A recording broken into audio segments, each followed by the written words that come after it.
Добро вечер, гледате ново издание на Трилинг. Замрзнати цезни, празни продавници, битката меѓу војните профитери и болшевичката влада започна.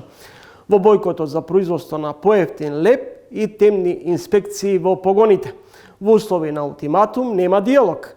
За предизвикување вештачко пореметување на пазарот и снабдувањето постојат и основи за кривична одговорност. Без елементарен деловен морал, пекарите заборавија дека нивните потрошувачи се и даночни обврзници. Тие плаќаат за буџетот од кој лебарите добиваат субвенции по три основи: стимулации за производителите на житните култури, за амортизирање на енергетскиот удар, за поевтини кредити во модернизација на производството.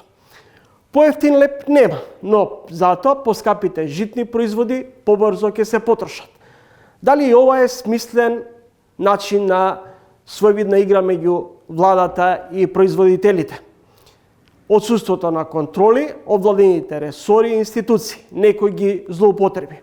А зошто неколку месеци дремеле Министерството, инспекциите во потрага и по можноста за казнување за злоупотреба со државните средства? Може ли сега да очекуваме поплава од ефтин леп преку увоз од соседството?